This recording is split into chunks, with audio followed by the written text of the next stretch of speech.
Since Elsa's death in 1936, Einstein had been living with his stepdaughter, Margot, his secretary of 20 years, Helen Dukas, and his sister, Maya. After the war, Maya fell ill and was bedridden. Einstein read to her each night from their favorite writers, Tolstoy and Goethe. There's a word in German which is Wirklichkeit. It's a combination of fact and truth. And that genuine feeling and that sweetness and that quiet, Wirklichkeit, was in that house. Wirklichkeit.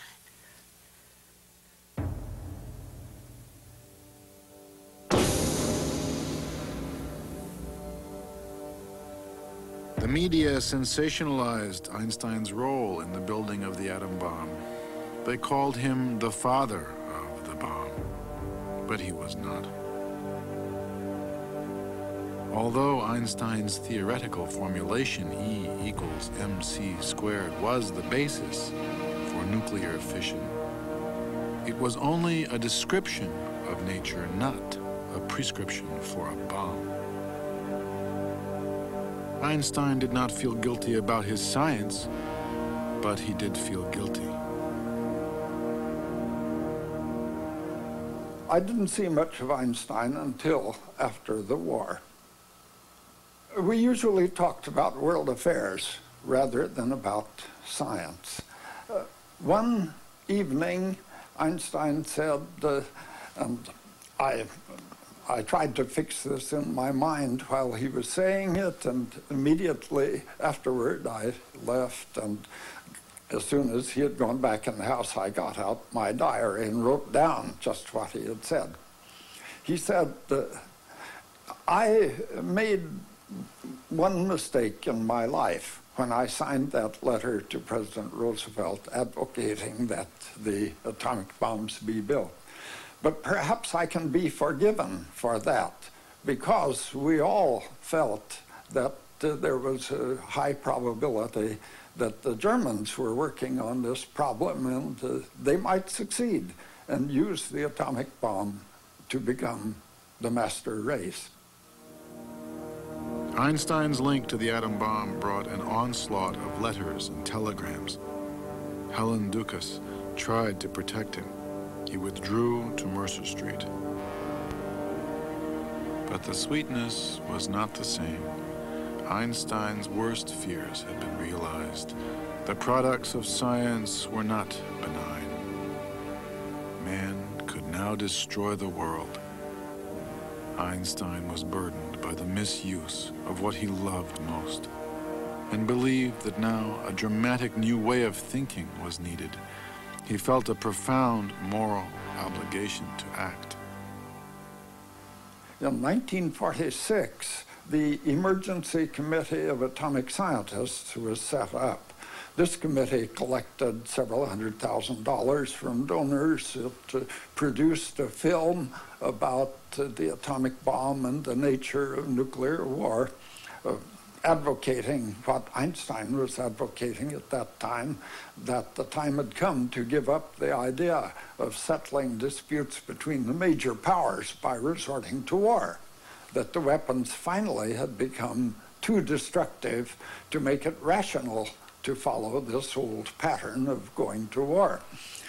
So the emergency committee was set up with Einstein as the chairman, and it was usually called just the Einstein Committee.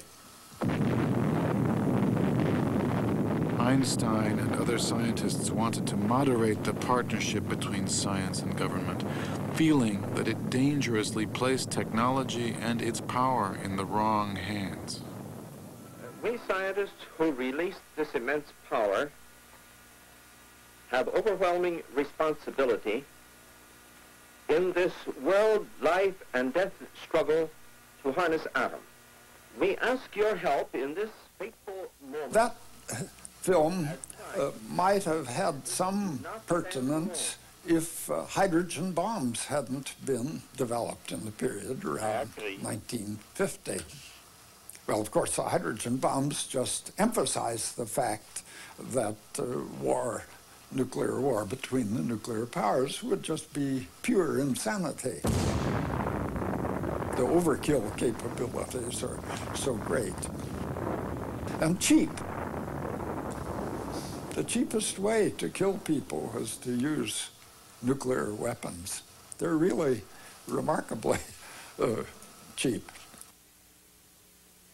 Stattdessen ist sie grenzenloser Plunder und macht den großen Ursprung keine Ehre. It is no honor to the origin, this great technology. Es muss der Besen wieder sein gewesen und wie der Geist die Technik überwinden. Spirit must again conquer technology, overcome technology. Am weisen Meister wird die Welt genesen. On the wise master, the world will recover. In this case, the master again, not God. In this case, the master not Newton, but the master Einstein. This is the light of hope we tend to ignite today with a match. I don't know how much hope he had, but he felt at any rate obligated to make every possible effort on his part to bring the end of war about. I think like most people who have some idea of the destructiveness of nuclear weapons, he realized that the Third World War might well mean the end of, or almost certainly mean the end of civilization on Earth and possibly the end of life on Earth. What need is there for responsibility? I believe that the horrifying deterioration in the ethical conduct of people today stems from the mechanization and dehumanization of our lives, a disastrous byproduct of the development of the scientific and technical mentality. We are guilty. Man grows cold faster than the planet he inhabits. The hydrogen bomb appears on the public horizon as a probably attainable goal.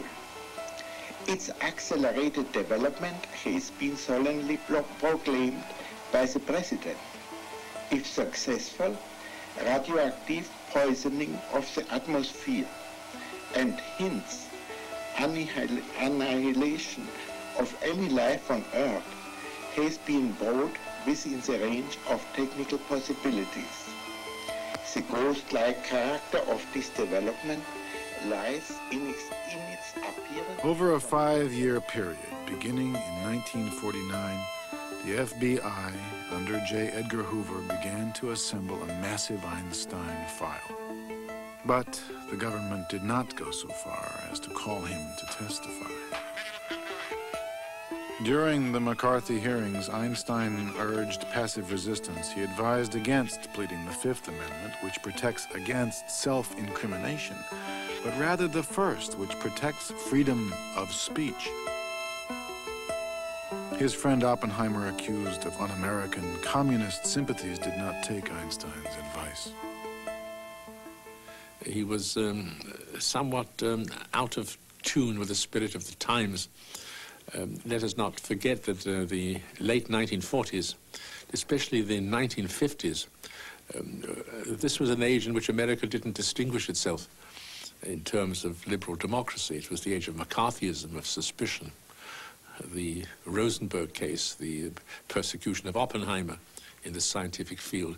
It was not the atmosphere of freedom that should have existed in America. He didn't see America with its most attractive face, and I didn't feel that his union with the United States was a great success. No. I do not permit anything. Would you have anything to say about Dr. Oppenheimer's present status? I have already said. No.